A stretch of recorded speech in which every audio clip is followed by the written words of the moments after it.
بسم اللہ الرحمن الرحیم۔ السلام علیکم۔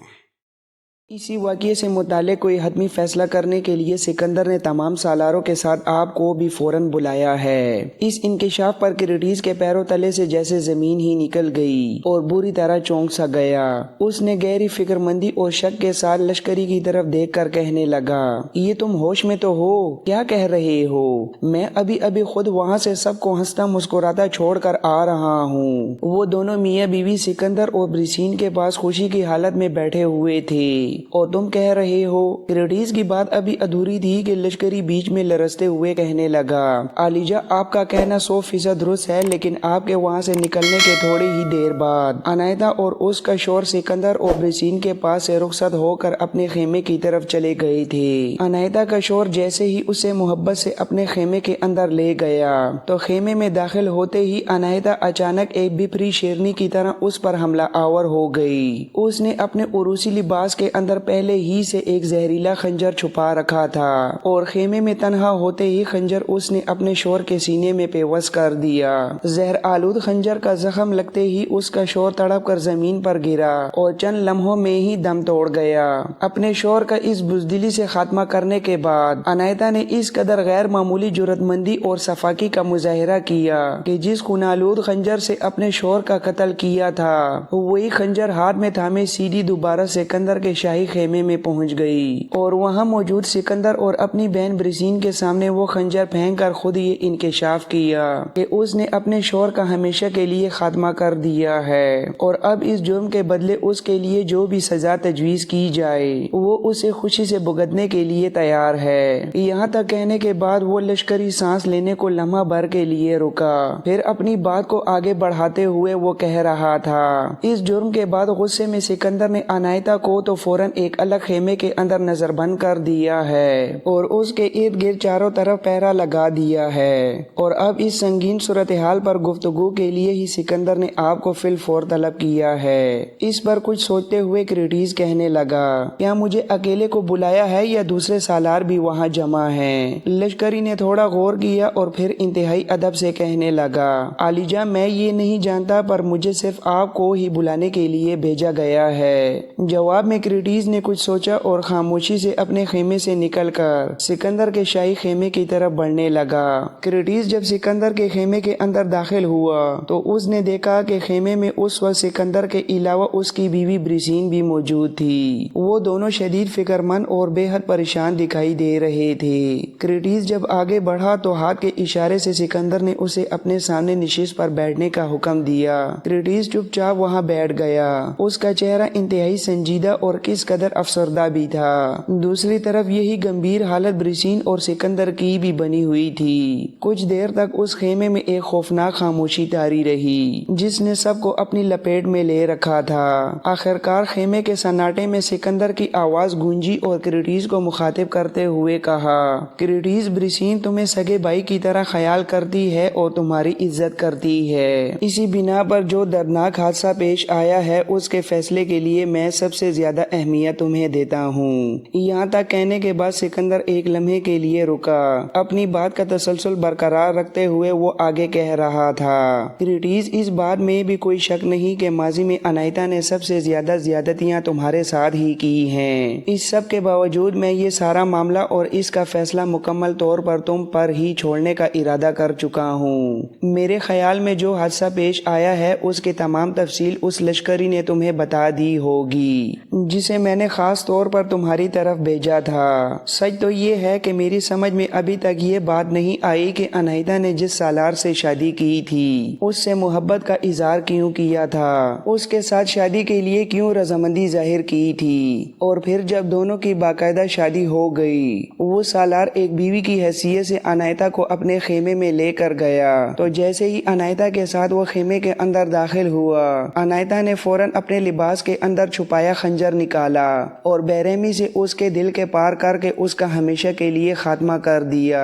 کریٹیس انیتا اس وقت اپنے شوہر کے خیمے میں ہی نظر بند ہے۔ وہاں سے لاش کو ہٹا دیا گیا ہے اور خیمے کی اچھی طرح سے صفائی بھی کر دی گئی ہے۔ اس خیمے کے ارد گرد سخت پہرا لگا دیا گیا ہے اور انیتا کو بھی مکمل طور پر نہتہ کر دیا گیا ہے تاکہ کہیں قتل کی سزا سے خوفزدہ ہو کر وہ اپنے آپ کو کوئی نقصان نہ پہنچا لے یا خودکشی ہی نہ کر لے۔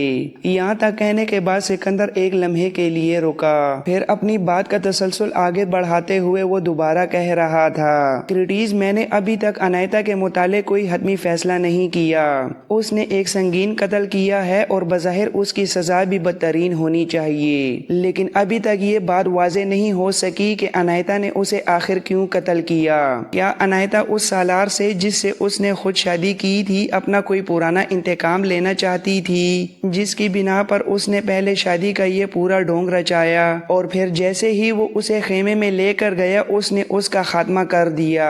بہرحال ابھی تک اس قتل کی کوئی حقیقی وجہ سامنے نہیں آ سکی۔ اس سلسلے میں برسین نے بھی خود انیتا سے اکیلے میں پوچھا تھا، لیکن انیتا فی الحال کسی کو کچھ بھی نہیں بتا رہی۔ اس نے مکمل طور پر خاموشی اختیار کر لی ہے۔ یہاں پہنچ کر سکندر رکا، ایک گہرا دم لیا اور دوبارہ کریٹیس کی طرف سنجیدگی سے دیکھتے ہوئے کہنے لگا، کریٹیس، میں یہ سارا معاملہ اب صرف تم پر چھوڑتا ہوں۔ بولو انیتا کے ساتھ اب کیا سلوک کرنا چاہیے؟ میں یہ سارا معاملہ تمہارے سپرد کرتا ہوں، تم جو بھی فیصلہ دو گے یوں جانو وہی فیصلہ ہم سب کے لیے آخری، حتمی اور قابل عمل ہوگا۔ اس موقع پر ایک عجیب سی بے بسی کے عالم میں کریٹیس سکندر کی طرف دیکھا۔ اس کے منہ سے ایک لفظ نہ نکلا، تاہم تھوڑی دیر کے لیے اس کی گردن نیچے جھکی رہی اور گہری سوچ میں ڈوب گیا۔ اس دوران کچھ دیر کے لیے اس نے اپنی نگاہیں اٹھا کر برسین کی طرف بھی دیکھا تھا۔ برسین کی آنکھوں میں اس وقت دور دور تک اداسیاں اور پریشانیاں رقص کر رہی تھیں۔ اس کے چہرے پر گہری تشویش کا سما تھا اور برسین کی یہ حالت کم از کم کریٹیس کے لیے دیکھنا ناقابل برداشت تھی۔ تھوڑی دیر کی سوچ و بچار کے بعد کریٹیس نے اپنی گردن سیدھی کی اور سکندر کی طرف دیکھتے ہوئے کہنے لگا، شہنشاہ معظم، اگر آپ میرے ہی خیالات جاننا چاہتے ہیں اور اس سلسلے میں جو میں فیصلہ دوں گا اسے ہی آخری سمجھا جائے گا، تو میں آپ سے یہی کہوں گا کہ انیتا کو معاف کر دیا جائے۔ میں اچھی طرح جانتا ہوں کہ وہ دل کی گہرائیوں سے مجھ سے نفرت کرتی ہے، اس کے باوجود میں یہی پسند کروں گا کہ اسے کوئی سزا نہ دی جائے۔ ایسی لڑکیاں بڑی حساس اور جذباتی ہوتی ہیں۔ شہنشاہ معظم، آپ اچھی طرح جانتے ہیں کہ وہ انتہا درجے کی خوبصورت، پرکشش اور اپنی شخصیت میں بے نظیر اور بے مثال ہے۔ اسے اپنی شخصیت کی اس جاذب نظری، اپنی ذات کی بے پناہ کشش اور اپنے حسن و جمال کے بے نظیر ہونے کا پورا احساس بھی ہے۔ ایسی حسین اور خوبصورت لڑکیوں کی ذات کی اگر کوئی نفی کرتا ہے یا ان کے غرور کو توڑتا ہے تو ایسی لڑکیاں نفی کرنے والے کے لیے سنگ و خش کا طوفان اور سمندر کے تلاطم سے بھی زیادہ خطرناک ثابت ہوتی ہیں۔ ایسی پرکشش لڑکیاں یادوں کے چھلکتے جام اور زندگی کے خالی ساگر کی طرح ہوتی ہیں۔ جب کوئی ان کے جذبات و احساسات کی سچی قدردانی کرتا ہے تو وہ اپنی مٹھاس بھری آواز میں محبت کے شہد کے دارے انڈیلتی چلی جاتی ہیں، اور اگر کوئی ان کے نازک جذبات کو ٹھیس لگاتا ہے، ان کی معصوم خواہشوں کے اندر غموں کے گہرے بھنور اور وہموں کی سیاہی برتا ہے، تو پھر ایسی لڑکیاں اس شخص کے لیے کبھی نہ ختم ہونے والی رتوں کا دائمی دکھ بن جاتی ہیں۔ میرا ذاتی اندازہ یہ ہے کہ انیتا جیسی نازک لڑکی کسی کو بلا وجہ قتل کرنے کا اتنا بڑا جرم کبھی نہیں کر سکتی۔ اس کے اس انتہائی قدم کے پیچھے یقیناً کوئی بہت بڑی وجہ ضرور ہوگی۔ اسی بنا پر اس سے متعلق میرا حتمی فیصلہ یہی ہے کہ اسے مکمل طور پر معاف کر دیا جائے۔ کریٹیس جب یہ کہتے ہوئے خاموش ہوا، تب ملکہ برسین اور شہنشاہ سکندر دونوں کے لبوں پر ہلکا سا تبسم ابھر آیا۔ خیمے میں کچھ دیر تک گہری خاموشی رہی، پھر سکندر نے کریٹیس کو مخاطب کرتے ہوئے کہا، کریٹیس، میں تمہارے اس فیصلے کو دل سے قبول کرتا ہوں اور اس کا احترام کرتا ہوں، لیکن اس فیصلے پر مکمل عمل درآمد کرنے کے لیے میری ایک خاص شرط ہے۔ اس موقع پر کریٹیس نے بڑی حیرت سے سکندر کی طرف دیکھا اور متجسس انداز میں کہنے لگا، شرط؟ علیجا، کیسی شرط؟ سکندر نے اس موقع پر جواب طلب نظروں سے اپنی ملکہ برسین کی طرف دیکھا۔ دونوں نے نظروں ہی میں ایک دوسرے سے مشورہ کیا اور کوئی بڑا فیصلہ کیا۔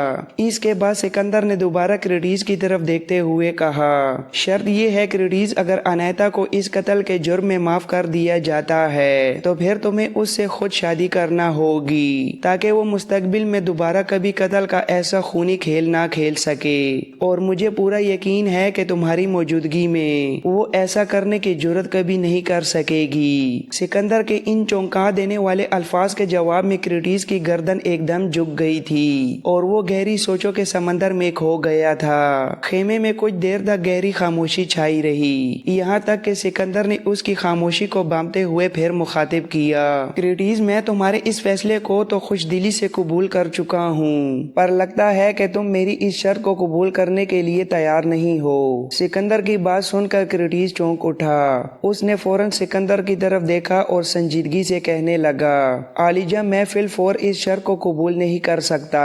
میری آپ سے یہ التماس تو یہی ہے کہ عنایتا کو اس کے جرم کی معافی دے دی جائے، لیکن میں کچھ عرصہ حالات کو دیکھوں گا اور اس کے رویے کا گہرا جائزہ لوں گا۔ میں اسے بھی پورا موقع دوں گا کہ وہ خود میری ذات اور کردار کا جائزہ لے سکے۔ اگر وہ وقت گزرنے کے ساتھ میرے معیار پر پوری اتری اور اسے میری عادات و خصائل پسند آ گئے تو میں آپ کو یقین دلاتا ہوں کہ میں عنایتا کو ہمیشہ کے لیے اپنی زندگی کا ساتھی بنا لوں گا۔ کرٹیز کے ان الفاظ کو سن کر ملکہ برسین کی خوشی کی کوئی انتہا نہ رہی۔ ایک عجیب سے پرجوش انداز میں اس نے سکندر کی طرف دیکھا، پھر یکایک وہ اپنی نشست سے اٹھی۔ وہ پہلے تیزی سے کرٹیز کی طرف آئی اور محبت بھرے جذبے سے اس کی پیشانی پر پیار سے بوسہ دیا، اور پھر تقریباً بھاگنے کے انداز میں خوشی خوشی خیمے سے باہر نکل گئی۔ ملکہ برسین کے وہاں سے چلے جانے کے بعد خیمے میں کچھ دیر تک مکمل خاموشی رہی، یہاں تک کہ سکندر نے ایک بار پھر کرٹیز کو مخاطب کر کے سنجیدگی سے کہنا شروع کیا، کرٹیز میں چند ہی دنوں کے اندر یہاں سے آگے کے لیے کوچ کر جاؤں گا۔ ایران کے بادشاہ داریوش کے 3 سب سے بڑے مرکزی شہروں پر ہم پہلے ہی اپنا مضبوط قبضہ جما چکے ہیں، پہلا شوش، دوسرا بابل اور تیسرا پرسیپولس۔ اب ان کا صرف چوتھا دارالحکومت باقی بچا ہے جس کا نام اکبتانہ ہے، اور مجھے امید ہے کہ جب ہم اس چوتھے شہر پر بھی اپنا پرچم لہرا دیں گے تو ایران کی یہ ساری سرزمین ہمارے سامنے بالکل بے خطر ہو کر رہ جائے گی۔ مجھے اس بات کا بھی پورا یقین ہے کہ اب کسی بھی اگلے مرحلے پر شہنشاہ داریوش کوئی بڑا لشکر لے کر ہمارے مقابل آنے کی ہمت نہیں کر سکے گا، اس لیے کہ اب ایرانی اچھی طرح سمجھ چکے ہیں کہ ہمارا مقابلہ کرنا ان کے بس کی بات نہیں۔ اسی بنا پر میں چند روز مزید یہاں پر قیام کروں گا اور اپنی اگلی مہم کے لیے یہاں سے لشکر سمیت کوچ کر جاؤں گا۔ میرے عزیز بھائی، ان اہم ترین مہموں کے دوران میں دل سے چاہوں گا کہ تم عنایتا کے رویے اور اس کے مزاج کا خوب اچھی طرح جائزہ لو۔ دوسری طرف میں برسین سے بھی کہوں گا کہ وہ بھی عنایتا سے بات کرے اور اسے سمجھائے کہ وہ بالکل ٹھنڈے دل سے تمہاری ذات، اخلاق اور کردار کا جائزہ لے۔ اسے بنیادی طور پر ایک عرب ہونے کی حیثیت سے تم سے جو نفرت ہے وہ اس نفرت کو ہمیشہ کے لیے ایک طرف پھینک دے اور ایک انسان کے ناطے تمہیں پرکھنے کی کوشش کرے۔ اگر تم دونوں ایک دوسرے کے ساتھ سمجھوتا کر لیتے ہو اور یہ محسوس کرتے ہو کہ آنے والی زندگی میں تم دونوں ایک بہترین زندگی کے ساتھی کی حیثیت سے اچھے سے گزر بسر کر سکتے ہو تو میں تم دونوں کی شادی کا شاندار انداز میں اہتمام کروں گا۔ اگر تم دونوں ایک دوسرے کو اپنی زندگی کا ساتھی بنا لیتے ہو تو یاد رکھنا یہ میرے اور برسین دونوں کے لیے خوشی کا سب سے بہترین اور یادگار موقع ہوگا۔ یہاں تک کہنے کے بعد سکندر اگلی عسکری مہموں سے متعلق کچھ دیر تک کرٹیز سے تفصیلی گفتگو کرتا رہا، اور اس کے بعد کرٹیز کو حکم دیا کہ وہ اسی خیمے کی طرف جائے جہاں عنایتا کو نظر بند رکھا گیا ہے اور اسے نظر بندی سے آزاد کر کے وہ لشکرگاہ میں جہاں بھی قیام کرنا چاہے وہاں بحفاظت پہنچا دے۔ سکندر کا یہ حکم سنتے ہی کرٹیز احتراماً سر جھکا کر اس کے شاہی خیمے سے باہر نکل گیا تھا۔ کرٹیز جب چلتا ہوا اس خیمے کے پاس پہنچا جس میں عنایتا کو نظر بند رکھا گیا تھا تو خیمے کے ارد گرد جو مسلح پہرے دار جوان کھڑے تھے ان کے قریب جا کر ان میں سے ایک کو کرٹیز نے کچھ ضروری ہدایات دیں، جس کے جواب میں پہرہ دار فوراً حرکت میں آیا اور اپنے دوسرے ساتھیوں کو ساتھ لے کر وہاں سے ہٹ گیا۔ پہرہ ہٹنے کے بعد کرٹیز انتہائی سنجیدگی سے خیمے کے اندر داخل ہوا۔